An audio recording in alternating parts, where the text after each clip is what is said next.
What is going on, everyone? Welcome back to another episode of the Wisconsin Sportsman podcast, which is brought to you by Lone Wolf Custom Gear. I'm your host, Pierce Nellis, and this is your home for all things hunting, fishing, and conservation in the Badger State.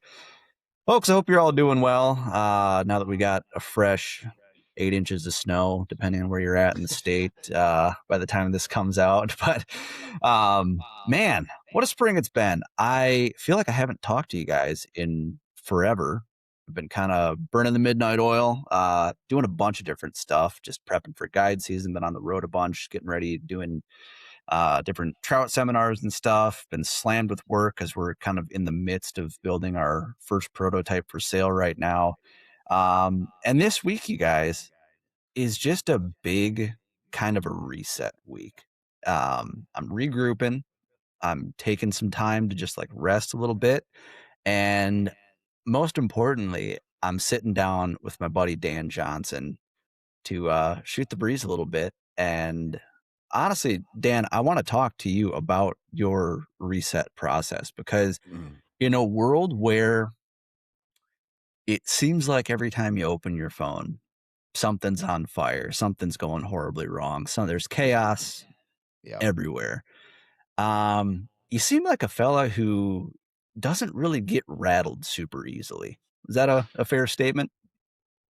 Dude, I have 3 kids, so my body is 100% desensitized to all of that shit. Like, Yep. you know, it's like when you have kids, right? It's like you get to find out what real stress is. And it's not what's happening on the news or, you know, whether or not some political belief that you disagree with on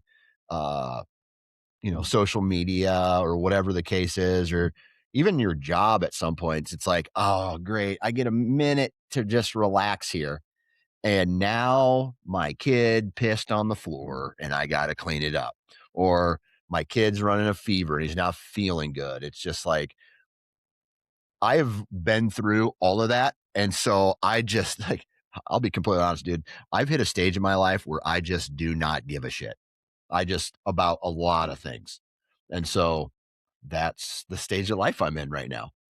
I like it. Yeah, it's got to be extremely freeing, I would imagine. Oh, yeah. Like being able to, I don't know. I'm not sure if that means you've reached the stage of like just walking around the house in your underwear and whatnot. Like, I feel like a lot of dads did that with like previous generations. I don't know if dads are still doing that, but shout out to you mentioned that.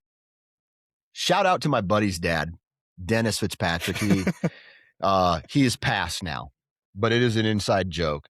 At sleepovers at my buddy's Ty's house, his dad, we'd be making too much noise, like too late into the night, and so he'd come downstairs when we're young. He's like, "All right, you guys, I told you to be quiet. It's time to be quiet." And he would always wear these tighty whities that were old as shit. And you could damn near see through them.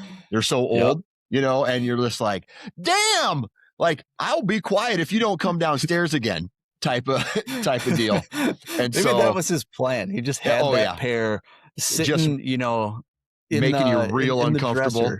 Yeah. He's like, I don't want to have to break these out, but I will if I need to, just to shut those boys up. So that's hilarious. A little bit of that. Yeah, dude. Well, man, we just got done recording another awesome podcast for the Nine Finger Chronicles. Dude, it wasn't awesome. A lot of excellent stuff. It wasn't cool. But I just didn't want to talk about deer, dude. I feel you, man. We are at that stage in the year where it's kind of this transitional stage. I tried to convince myself a couple weeks ago. I was like, February's not that bad because you can feel that springtime's right around the corner. It's like the part of winter I feel like you can really enjoy where you're not stressing about the holidays. You don't have a bunch of like travel with like in-laws and all sorts of other stuff like that. And it's like, I can actually just sit here and just let it like, oh, it's snowing outside. Cool. Like, that's fine. Whatever. No big deal. I've got winter projects I can do, around the house or whatever it may be. But I felt that way for like I convinced myself for a whole like 48 hours. And then after Yeah. that, I was like, screw this. Like, I'm climbing the walls and going crazy. We're at Yeah. that weird transitional time of the year where it's like, I mean, sheds are dropping, but it seems like they've been dropping for quite a while still. I know you got a shed Yeah. hunting trip that you're going on this weekend. Yep. Like, is you know what? I'm not going to ask you about shed hunting tactics yet, Yeah. because it's well, you've never done a podcast on shed hunting, have you, Dan? Like it's Probably 50 of them. shed hunting, rut tactics, Yeah, exactly. how to hunt Exactly. scrapes. Yeah, no, Yeah. no, of course I'll not. talk about it. I'll talk about whatever you want to talk about, dude. Yeah, no, dude. I'll tell you what though. Yesterday felt like a breath of fresh air. So I've been Yeah. trying to, anytime I've gone out, I've done stuff in the woods. My goal for this whole winter was like, I just want to go to places that I've never been to before, whether I'm Yeah. scouting for deer, whether I'm scouting for, trout trips or smallmouth water, whatever it may be. My goal for the year is like, I am only going to spots for now, at least, that I've never been to before. Yeah. And yesterday I was out and about checking on some trout streams and was like, you know what? I'm going to break my rule. I'm going to go back to one of my, because I checked my first two spots that I'd made plans to scout Yeah. prior to, and the second spot was a total bust. And I was like, you know what? I'm going to treat myself to old reliable. I'm going to go to one of Hmm. my favorite spots. I'm going to fish a stretch of it that I don't normally fish, but I'm still going to go there. And I want to go somewhere and just actually kind of just fish a little bit. Right. And I ended up getting treated to the most delightful little mayfly hatch, and trout were rising like crazy. I caught a couple of nice ones out from underneath this new deadfall that like it, the more I think about it, and one of the first podcasts I ever did, back when Josh was the host of How to Hunt Deer and also the Mm. Wisconsin Sportsman, Yeah. uh, he had me on because he wanted to talk about like where can you make the connections between trout fishing and deer hunting, and I was Yeah. like, I don't know, like we can try an episode on it, but sure. Yeah. But one of the things that consistently comes to mind is like the biggest trout in the run, similar to the biggest buck on a property or whatever, is going to be in the most secure, tough to access, tough to cast to, tough to, do anything that he's not going to know about, or if he doesn't know about it, he's going to be totally protected from it.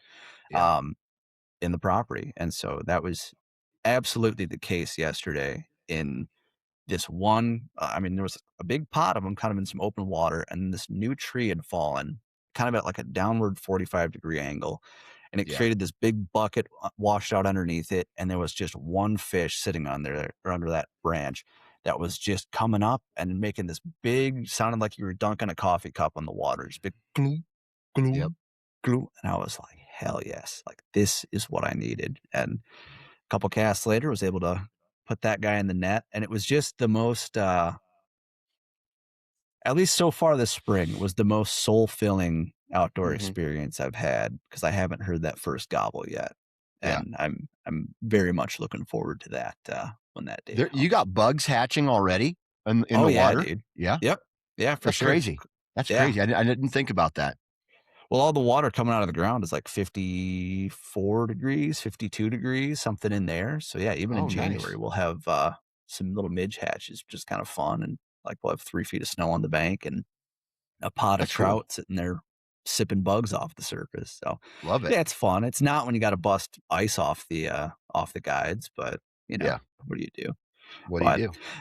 yeah. Well, dude, this time of year, this transition phase, this Yeah. like kind of regrouping, sort of planning the year ahead, but you're still far enough out. Like, what does this time of year look like for you in terms of like preparation? Is it still looking back in terms of like postseason scouting a little bit? Is it the shed missions? Is it just getting in turkey brain? Where's your head at right now? Dude, I don't even know anymore. I'll be honest with you. Like I've hit I'm just going to be honest. I've hit a stage in my life where I don't scout as much as I used to, if at all, because I'm really focused on just the two properties that I have, and I know them very well. Usually, what I do is I'll run through each property during the shed season.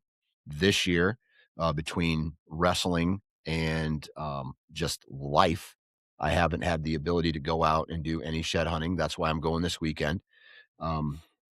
Also, just like turkey hunting is going to be a question mark this year because I'm having a total knee replacement in not this That's right. coming week, but the next week. So roughly a week and a half, I'll be having a total knee replacement, which is going to put me out of anything for a while. And depending on how my knee feels, and if like I don't even know what to expect on that. I've canceled all my Western trips because of that this year. I don't know what that's going to be like. My boy wants to do turkey hunting, but I don't know what I'm going to like. I don't know what I want to do. I'm probably going to have to just pull the truck up to the side of the road and walk in 50 yards and sit down somewhere with some crutches and call them in. I don't know if that's a smart move. A lot of it depends on how I feel, but even now I'm coaching a baseball team. So I'm going to have to figure out like what to do with that in my knee. And it's just a stage of life where like hunting is just not the most important thing to me anymore. Mhm. And I love it. I love chasing big bucks. I got big bucks on camera, all that stuff. But at the same time, I'm not I'm really it's not what I'm thinking about right now, to be honest with you. Yeah, If you for looked in my sure. garage and you asked about something that I need to do, I need to organize all my shit. I need to organize. I have a stack of hunting gear that November when I got back, I dumped it in a pile and there it's stayed since Yep. then. And my wife was like, my wife's getting to the point where she's fairly patient, but now it's kind of time to go address some issues, if you know what I mean. Yep. So Yep. this Have a this couple next nice coming days. this next coming weekend will be a spring cleaning event at our house. That's Dang. what's on my mind. So There you go. Yeah, yeah, that's one that might need a beverage or two leading up yeah, to. right. I have a feeling that's Except I'm 10 months sober, dude. I quit drinking. Are you? Hell yeah, Yeah, dude. That's yeah, awesome. yep. Yep. Hell yeah. Because if I would have had a beverage, that stack would still be there the next day. I'd be, oh man, this beer is pretty good. I might have another one and sit in a Mhm. chair in the garage and do nothing instead of actually do something. So, For but sure. dude, I'm really looking forward to this weekend, man. So my buddy or my son, his best friend. We're driving down to this farm. We're staying in a hotel room in a very small town, and we're gonna go out and do some shed hunting. We're gonna go chop some trees down. We're gonna go do like uh, a whole bunch of things to just go out, have fun, laid back. I got to move for sure 3 tree stands into like new areas and when I mean new areas, I mean micro adjust them to one is about 30 yards. There's another one that is literally across a creek. So it's like 10 yards. There's Yep. another one that I need to move 15 to 20 yards to really hone in on the deer movement from this past season where I feel like I would have had some better opportunities For if sure. I was in different trees, and then just cut some shooting lanes and really prepare for November when I know that I'm not going to probably have enough time this summer and or the knee power to go out and Mhm. do it. So I'm hoping my knee is Right. better by late October so I can just climb up into a tree stand, Yeah. Totally. right? And if my knee's Totally. good and I can do some run and gun shit. And I might pop over to Wisconsin or southeast Minnesota or even Missouri on like a 4-day hunt or something like that. For sure. If Well, I'm gonna hope that if is a positive if because yeah, I've got some pins to you're gonna share send pins your with me, way. dude. Dude, I'll You're, you share you would pins for you sure. share Yeah, pins with me, for and you do sure. like me. You really do Yeah. like me. Well, because I find myself kind of as I said earlier in this weird, annoying need to explore headspace. Yeah, And I have been struggling for the last couple of years Mhm. leaning into like, okay, like I had a good time in this property last season. I should learn it better and Mhm. continue to hunt it and like really hone that in. And instead, I'm like, what about this piece? That looks pretty Mhm. cool. And then I find Yeah. something I like there. And then I'm like, well, maybe why don't I play around over in that property and see what Yeah. happens? And I don't know. So I need to, I think this year, hone in on a couple of specific properties that I feel confident in and really start building a profile on Yeah. each of them. Outside of, the home farm's still the home farm and everything. But like, I'm curious on the properties that you hunt, obviously there's still micro adjustments that you're making and stuff. But like, at what point did you start to have that feeling of like, okay, I got this property figured out? Like, I see Dude, how this my game main plays. my main property that I've been hunting since 2007, dude, that took me a long time. That probably took me 9 years to figure it out. It's a bigger No kidding. property. Yep. Um, and the reason is because I hunted it for a while and then they logged it. And so that changed some things in that farm. Yep.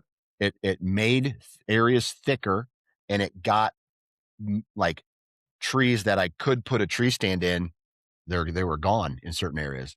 So there was some terrain features that I loved to hunt, but because they logged it, they still came through, but at a different point in it. Maybe they were a little higher. Maybe they hugged the creek. Maybe they stayed in the creek and then um, jumped out of it at a different point and just kind of went around some of these spots.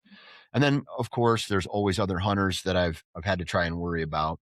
But this new farm, but I will say this: that my main farm, which took me about 9 years, 8 or 9 years to figure out, was also the time frame that I was learning how to hunt specific deer too. Sure. So you add that into it. Now, on this other farm that we're going to this weekend, I've kind of figured it out, right?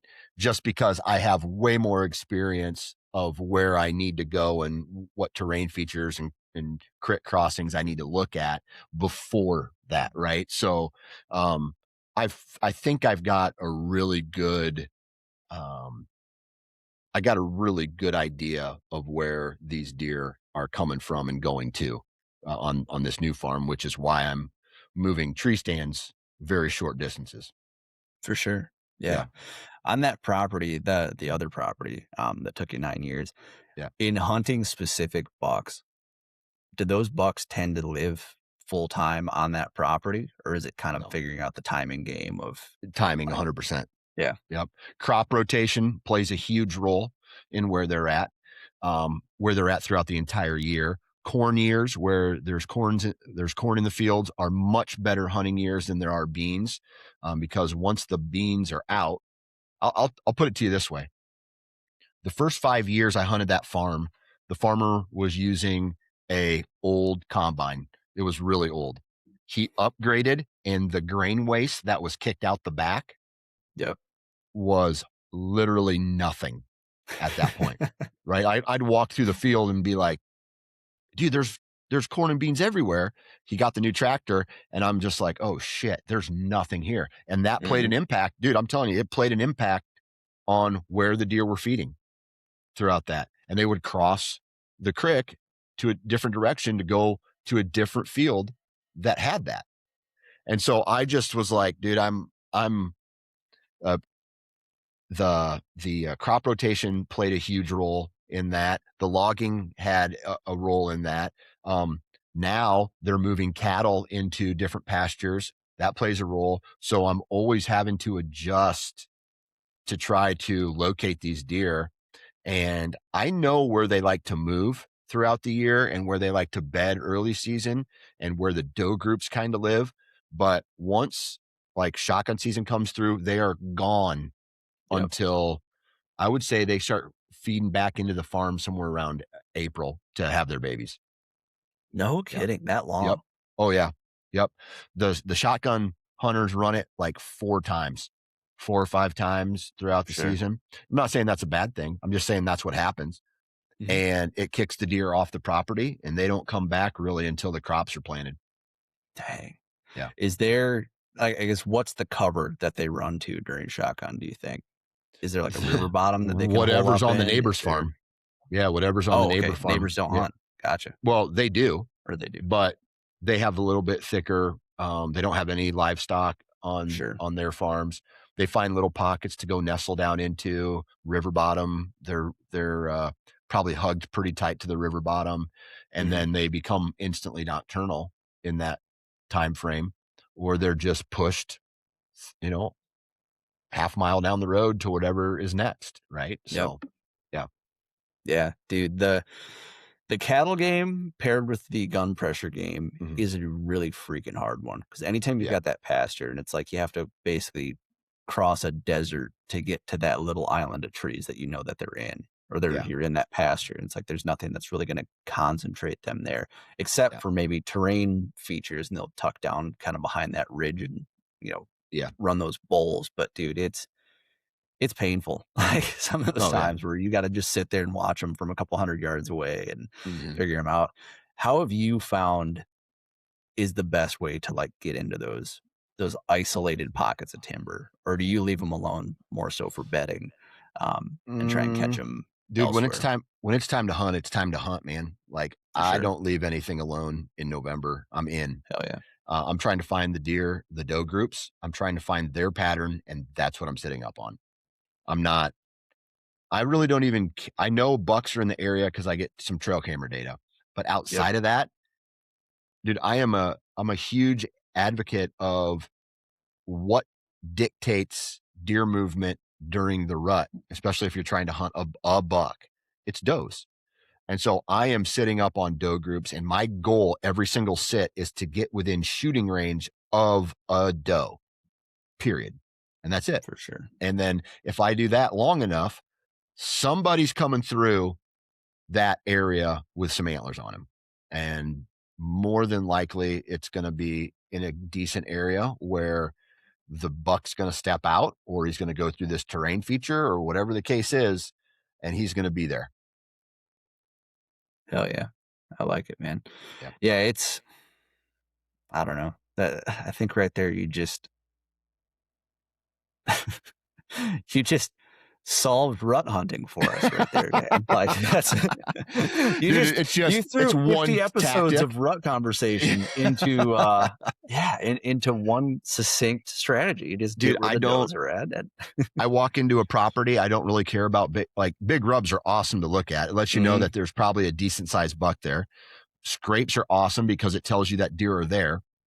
But I walk right past all of that if I know where a doe group is moving through the area. for And sure. honestly, that's the goal, dude, is to locate the doe groups, set up on a trail where they're coming in and out.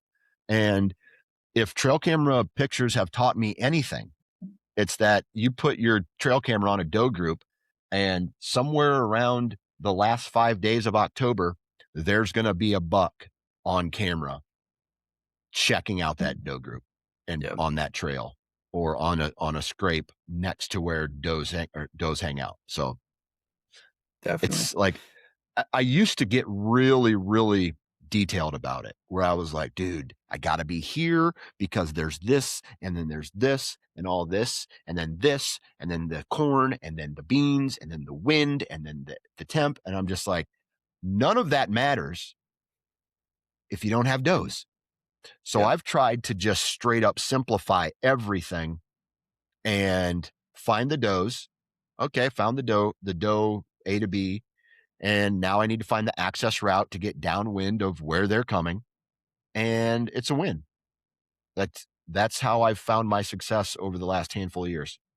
totally. And those Yep. does are gonna tell you everything that you need to know. Everything 'Cause, you like, need to know. they're on the circuit, but they're also gonna show you, like, what time do those thermals switch when they start moving from that kind of mid or I guess Hmm. when the thermals switch and they do that kind of weird, like, middle of the day staging type thing where they Yep. kinda let things acclimate and then they move there. Like, Yep. the answers are all right there. Like, those random trail cam photos at 9:12 every morning or whatever it Hmm. is, like, guess what? That's when the sun finally peeks up over the ridge and, tells you when they're gonna be moving. Like, you can set 100%. your watch to them because 'cause they're the most consistent deer in the woods, right? Yep.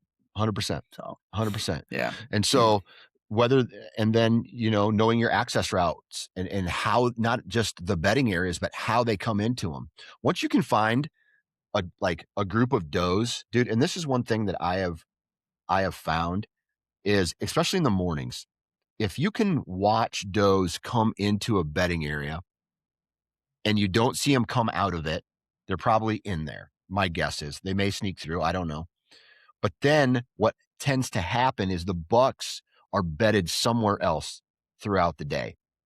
And what gets going is the bucks are on their feet and they start pushing into that bedding area to scent check these does to see if they're ready to breed, which gets them on their feet a little earlier, and they're out. They're starting to make their path back to the food source that they always go to. And so I'm just trying to find their circuit and then get myself, because it's different, right? I'll take a different access route for an afternoon hunt that I will on a morning hunt because of Right. A, wind, or B, where these deer are in their daily circuit. Yeah, definitely, Yeah. dude. It's the kind of thing, it's like you overthink it, or folks lead you to believe that you should be overthinking, like down to the, brass tacks, down to the minute of when that buck's going to come through and when those thermals are going to switch and when Yeah. the .02 barometric pressure Mhm. change that's going to get that buck up on his feet and stuff like that. And it's Yeah. like, until until you really get in there and you Yeah. need to like pay attention to that, and maybe it's hindsight bias and you've Yeah. confirmed all that stuff. Like, I don't know about you, I don't look at my barometer. I'll look at the barometric pressure, but more so I'm Mhm. concerned with like temperature and wind direction than anything. Mhm. And even temperature's kind of gotten thrown to the wayside as Right. the day goes on. It's wind speed for me more than anything at this point. But like, kind of to your point, like it's gotten so vastly overcomplicated to the point where we think we need to be thinking about all these different things. And you Yeah. do, Yeah. but after you've finished the first problem on the test, once that Yeah. like once you're solid in there, then you can start playing around with like, oh, well, I wonder about this little variable, that little thing, and Yeah. so on and so But forth. And it's and just, it's yeah. all good. It's all good, right? Hmm. It's just I know some guys who are really good at locating a buck's pattern in the early season, and they're killing early season bucks. Okay. I don't do that. I I have found my own little working system, and that's what I do. I feel like you have to be more on point early season to do that, where you're now, like, I'm long story short, I'm preying on a buck's weakness to breed. That's what I'm Yep. exploiting, right? Other guys are not doing that, and they're finding the A to B pattern of a buck in early season instead of a doe group, and then relying on a buck to screw up and come in on through that. So, um, if I was a good shot this year and I had my head out of my butt, I would have had a 150-inch 10-pointer on the ground this year. But I messed up pretty big with my ranging and my shot, and I missed him twice. But guess what that buck was doing when I drew back on him? His eyes and ears and nose were directed at two does that were walking through the, and had walked through this area every single time I was in the tree stand. And it's Yep. just a matter of time before big dog shows up and I put one through him. But, you know, that's what I'm trying to do. Yeah. No, I hear you, man. It's definitely a different headspace, Yeah. obviously, than playing that early Yeah. season game, which again, on paper, it's like, it sounds so simple. You Right. figure out where he feeds, you figure out where he Yep. beds, and then you Yep. just intercept him, and that's it. Right. It's that easy. But Right. the amount of variable and, the temperatures, with hot temps, it's buggy. Yep. You've got all this closed canopy type stuff. You've got more leaves on the branches and everything. Like, it's Yeah. definitely a code that I have yet to crack, but I Right. love hopping into a tree in late October, early November and playing the doe betting game like you're talking Right. about. I think most people do. And I think it comes down to like an efficiency thing. Now, maybe if you're trying to Right. kill a specific buck, I'd be curious to hear, do you think it's easier to kill a specific buck during the rut or during the pre-rut or earlier or later? Hey guys, I just wanted to take a quick sec to tell you about Lone Wolf Custom Gear. Lone Wolf Custom Gear is as good as it gets when it comes to mobile hunting equipment. Whether you're a saddle or stand guy, public land or private, Lone Wolf Custom Gear has a set of sticks, a stand, a camera arm, and any number of accessories to get you closer to your target buck. To make it even better, everything is 100% USA sourced and made right here in the Midwest. And it's even assembled right across the river in Iowa by hunters who love chasing deer just as much as you do. To build your kit today, go visit lonewolfcustomgear.com. Now, let's get back to the episode. Specific deer are, I don't necessarily think I'm changing my tactic. I'm just finding a good terrain feature that dictates deer movement for the does and still hunting in the same time, dude. Right. Can you? Could I? Yeah. I think it's going to get real. I think you got to get real tight to them. My experience says that I got to get really tight to them in order for them to, like try to get real close to them so that they are on their feet during daylight hours. Or you find an access route like a dried up creek bed where you can just kind of walk it all the way in and then pop up.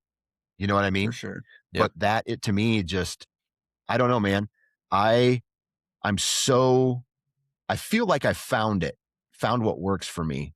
And I feel like the only thing that would really change if I'm going after a specific buck is if I knew for a fact there was another guy hunting that particular deer. Then I might get in a little bit early. Yep. But also from a real world scenario here is I'm coaching, I'm working, I have other responsibilities outside of that.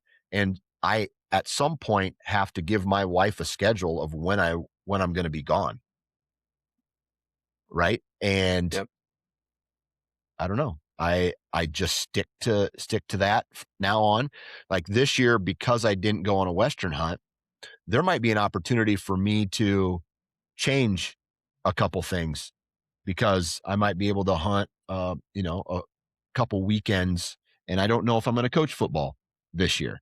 So I'm not sure what that'll play out, but if my knee's good and if I'm not coaching, there might be a couple weekends where I pop in and go after a particular buck. So we'll see. Yeah. Yeah, for sure. I kind of like, to your point, giving the wife the schedule and laying everything out and like, here are my days that I'm planning on hunting.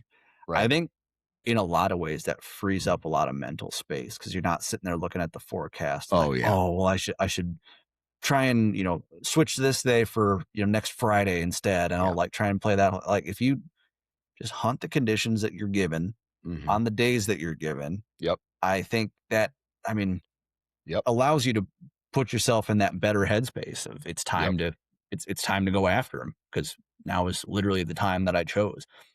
Yep. Do you think mentally, what do you think is the most difficult stage of the season to get through?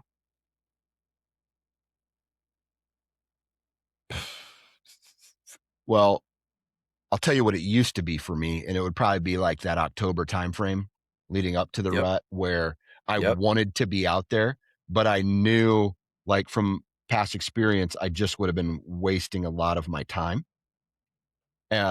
chasing something that was not ready to be chased. And now I've learned like this year, to be honest with you, man, like I'll say it, but I won't do it. Like I don't even like hunting. I do like it. I like hunting, period. But for some reason, there just seems to be like the first 5 days of November on the farms that I hunt. It's just kind of calm, right? There's no does that are ready to get bred yet. From what I've seen, I see the deer on their feet, but they're just in scent check mode, right? They're downwind. And eventually what I've seen throughout the course of my is like from November 5th to the 15th, that those 10 days, I think, is when I kind of want to be focused on the deer. For sure. Yeah, Yeah. I'm totally with you, and that was gonna be my answer is like that Yeah. late October time frame Hmm. can just be torture because it Yeah. seems like at that point, like, your cameras are starting to light up if you're running cameras, like, social Most media is movement is definitely starting to nocturnal. lighten up, like Yep. yeah, and it's like, "Oh, well, I should be in there. I should be in there." Yeah. I'm not, and then that buck daylights the first time, and you're like, "Oh my gosh, what am I doing?" Like, Yeah. I knew I should have been there. I was gonna take the day off, and I didn't, son of a gun, and Yeah. And that yeah. bucket was bumped out of his bed by a tractor or a Yep. coyote or some shit like that. And then you go in after him and you don't see him for 2 weeks because, you think you got him and then you don't. So Yeah. I don't know. There's a million different strategies, right? And I've said this for the last 10 years. You got to find the strategy that works for you.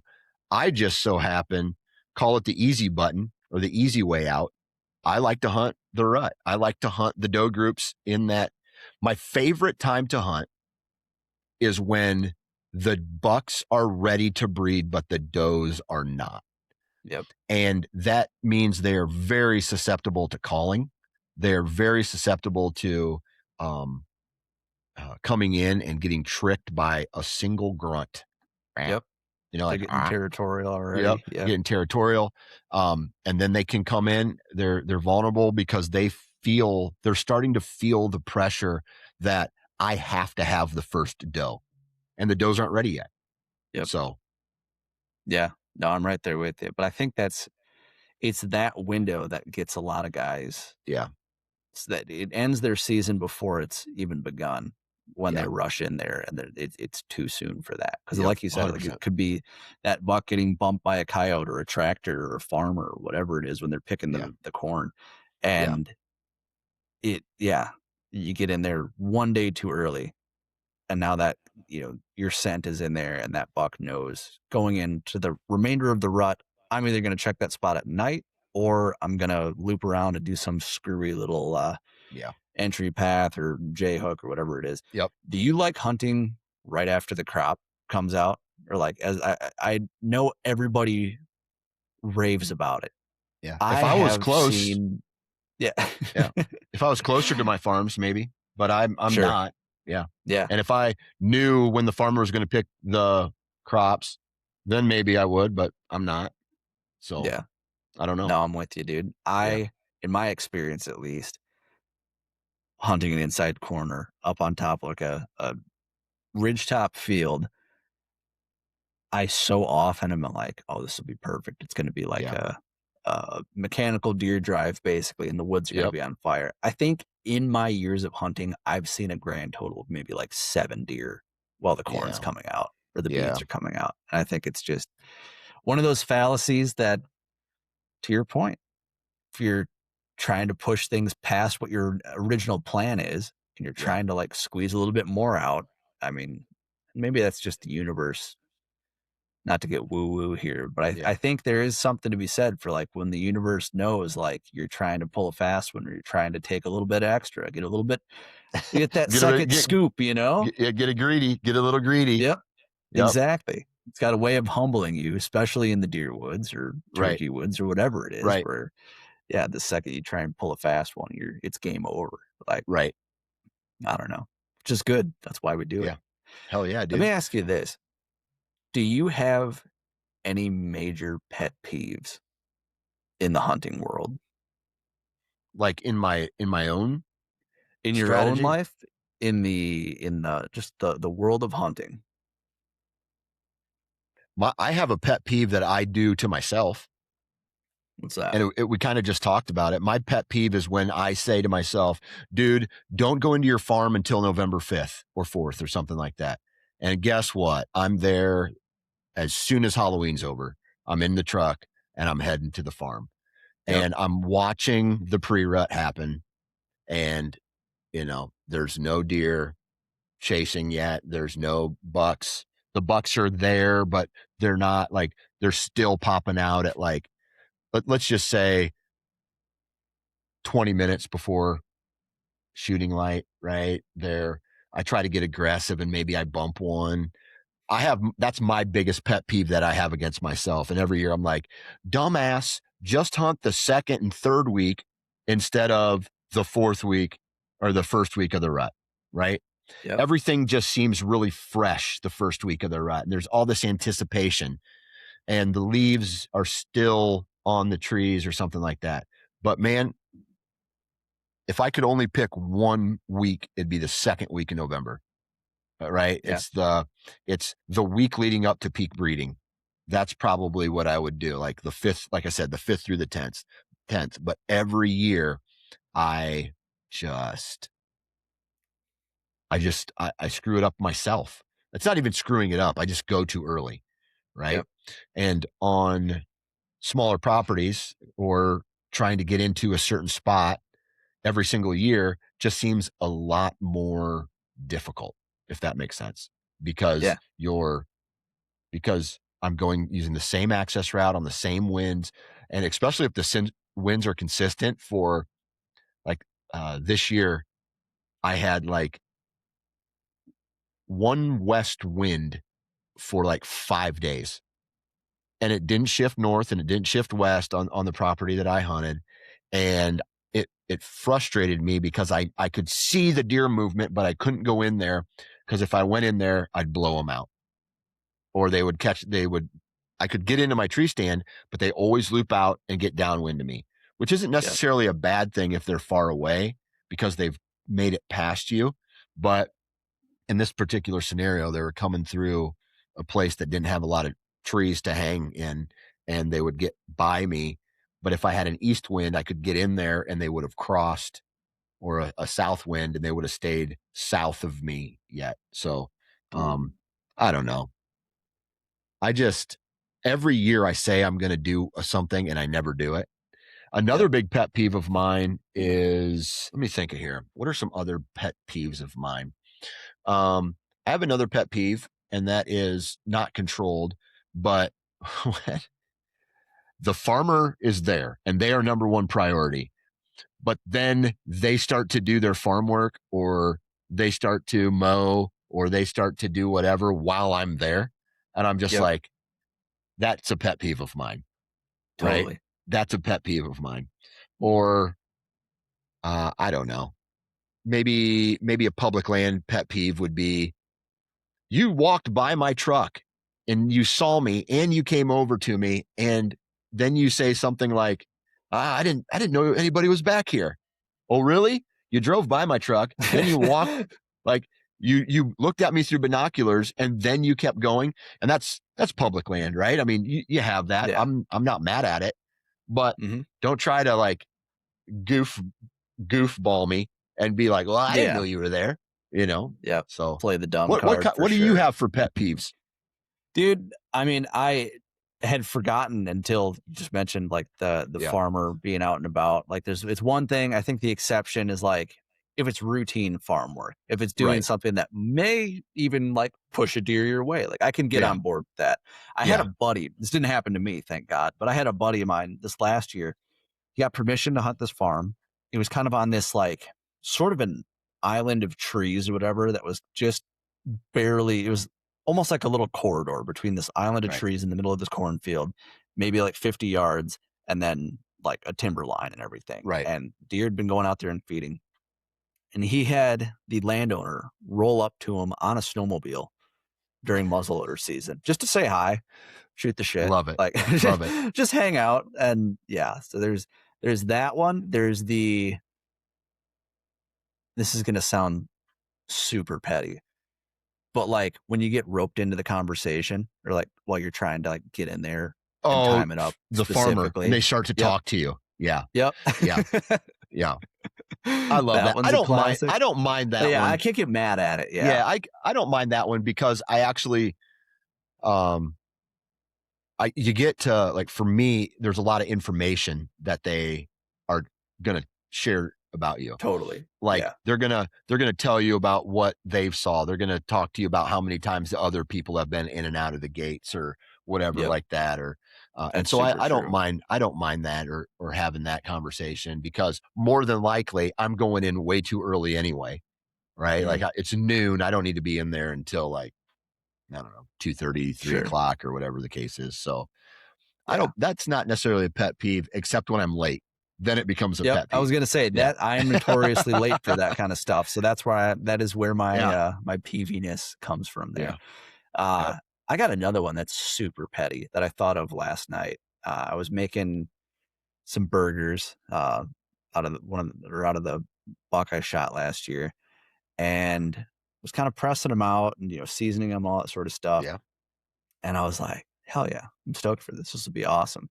It's going to And be for whatever delicious. reason, the word Veni popped into my head. Somebody called it Veni? Veni, like a Veni burger.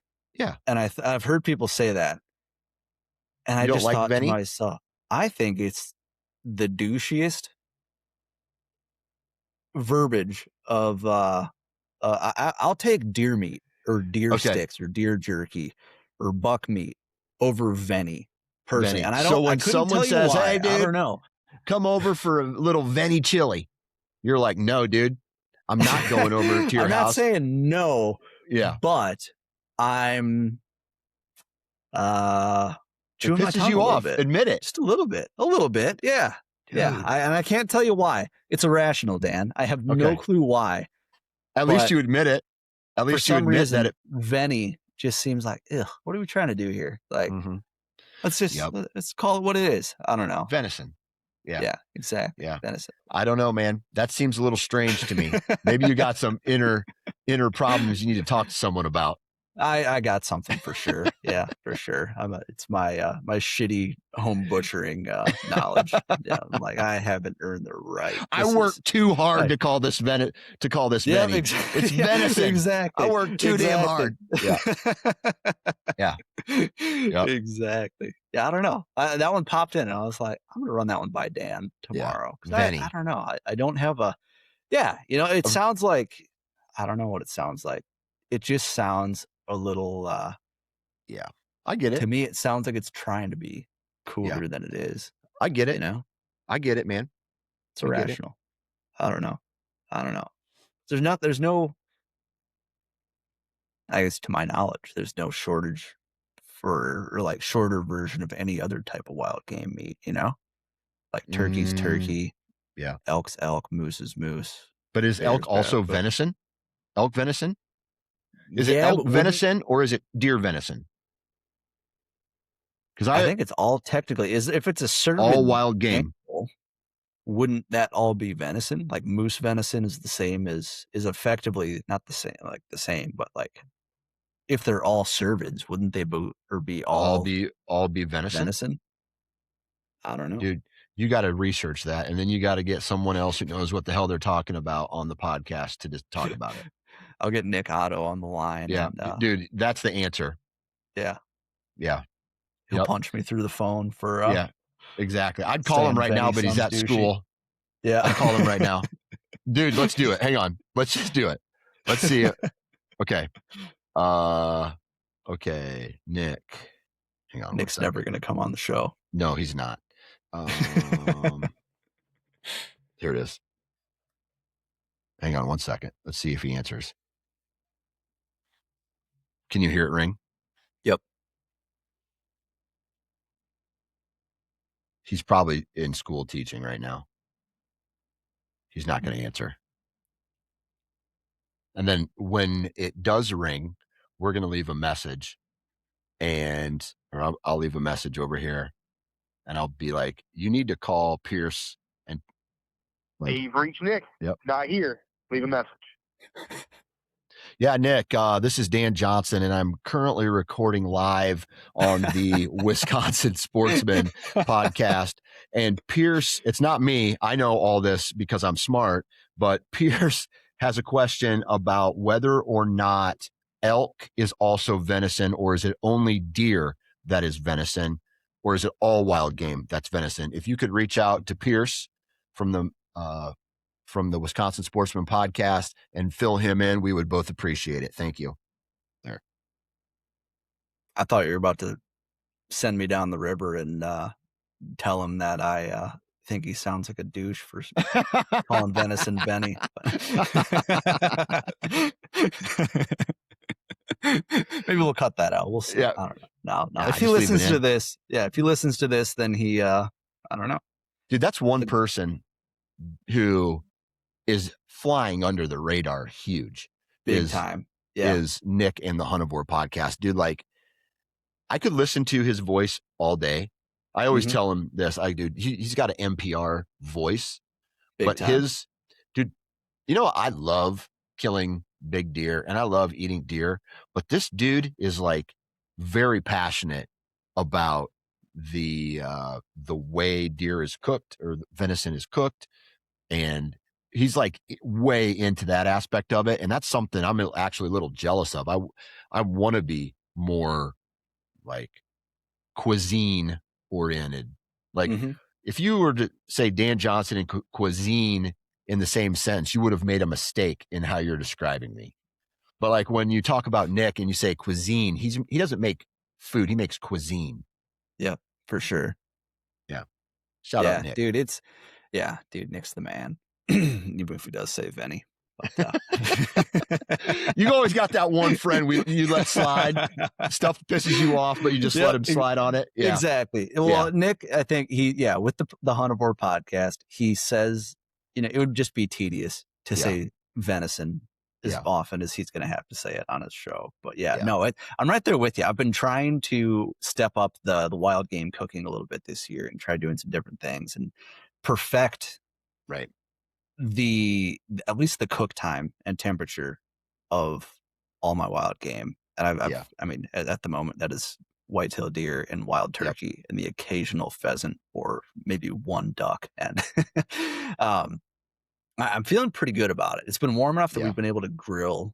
And let me tell you, I did not expect to miss that as much as I realized I did after the first meal. I have 4 back straps in my I need to get more, dude. I have 4 back straps from 2 deer in my freezer, and I need to get the grill set up. I've already smoked some stuff this year, but I always save it. And so we got spring break coming up at our house, and I'm going to straight up my kids are going to be gone for a period of time next week. There's even a chance my wife is gone. And that is going to be the night that I make backstrap. Hell yeah. And I always like smoke it a little bit first so it gets the smoke ring in it, and then I'll grill it to a certain temperature. And usually what I do is I'll make a bed of rice and eat it with rice. Dude, it's so good. So good. Dude. Maybe I'll make a sweet potato with it. I don't know why. Maybe I'll get crazy and make a sweet potato. Your go-to sweet potato. Sweet potato with a venison steak. Absolutely. There's no better combo. If you're going to get real healthy, throw some peas in there or something. Like some peas? Yeah. Oh, dude, yeah, dude, have you ever heard of new potatoes? I've heard of them. Yeah. Okay. New potatoes. They're smaller, right? Smaller potato. Okay. Yeah. New potatoes and frozen peas. So it's like, and with a white cream sauce. Ooh. Dude, watch out. You eat that with a backstrap. Yep. Forget about it. That's my death row meal right there. Dude, I feel like ironing out, I feel like that's where food becomes cuisine, is when you can formulate a kick-ass sauce. You know? Yeah. Like, I feel like that is when it goes from food to cuisine. Yeah. And that's where it requires goofy ingredients that seem to expire in really quick 36 hours. And after that, then it's like, well, I can't justify buying this for one meal, even though it would be really good. I'm like, well, can I sub something in? I feel like you start cutting corners there. But yeah, that is where I'm right there with you, man. I would love to start cooking cuisine and have the kitchen to accommodate such a project, because it's tough, man. And that's I feel like where the rubber meets the road, because there's so many you feel like you're cheating when you use a pre-mixed seasoning blend? No, I don't. The only time I would feel cheating if I was eating venison is if I poached the deer. And I've never done that. Yeah. So I don't feel like I'm poaching. Now, imagine poaching an animal and then sitting down at a dinner table and having to come up with a fake story to whoever you're eating with. It's like, oh, you shot this deer? Yeah, I shot this deer. Talk to me about how you did it. And in your head, you're going, well, I rolled down my window. It was a dark night. Yeah, and I shot it with a 30-06, like from the road. And you're like, oh, can you do that? No, you can't do that. Actually, I poached it, and so. Yeah. As a matter of fact. I'm a poacher, ma'am. And you're all guilty now as well.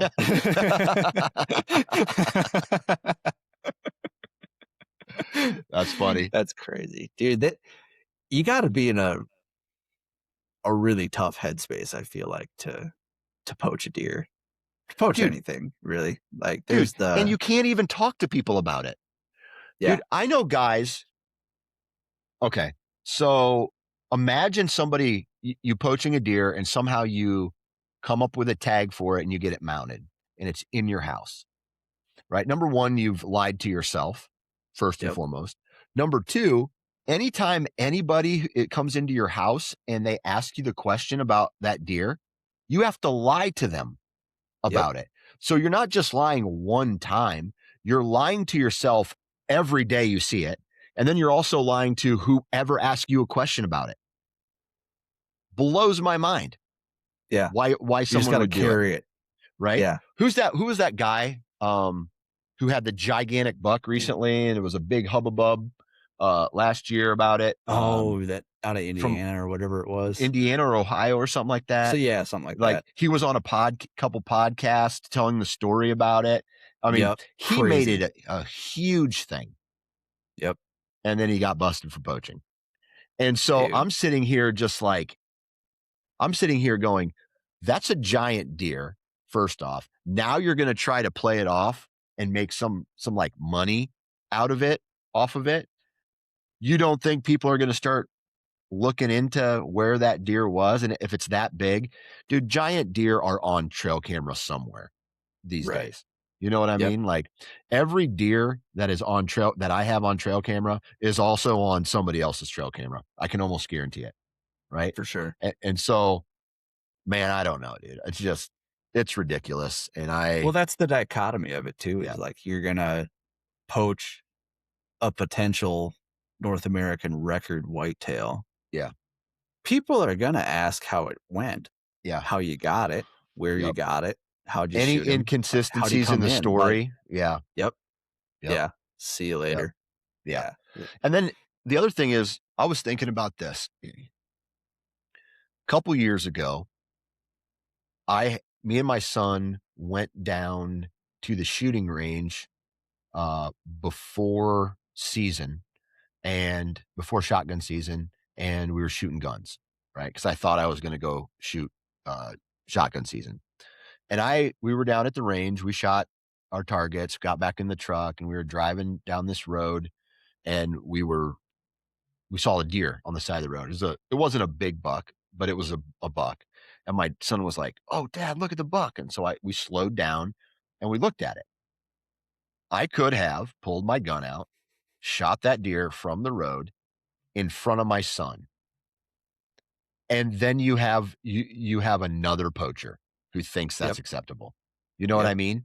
So there's guys out there right now who have done that in front of their kids, and that example is now accepted, and they're going to be poachers too someday, probably. And they have a different value or respect for the animal than I do. And so it's crazy. I don't know what it is. I don't want to say it's like a mental illness, but it's a decision that they make for what reason. Like, I've talked to a poacher a very long time ago. I would say within the first 3 or 4 years of the Nine Finger Chronicles, a guy got busted for poaching. He shot a deer. He admitted it. He did it. He paid his time. He did his fine, paid his fine. I think he lost his license for a handful of years. And he reached out to me, and he's a poacher. He said he was a poacher. And I was like, hey, dude, I think actually what I said was on the podcast, I'd love to talk to a poacher. And he's like, I've been found guilty. And this was, I think, kind of his way of like airing it all out. Reconciling. Yeah, Yeah, for sure. reconciling. He's like, dude, I did it. So I guess what was happening is he was coming back from a hunt. He was sitting on his four-wheeler and he was in a different zone or I don't remember if he had a gun. I can't remember the full story, but he shot a big buck illegally. And he said within 45 minutes, dude, there was a DNR officer knocking at my door and asked No me, way. yo, dude, yeah. Someone heard the shot or saw him do it or Yeah. whatever the case is, saw him pull it in. Someone knew about that buck or something.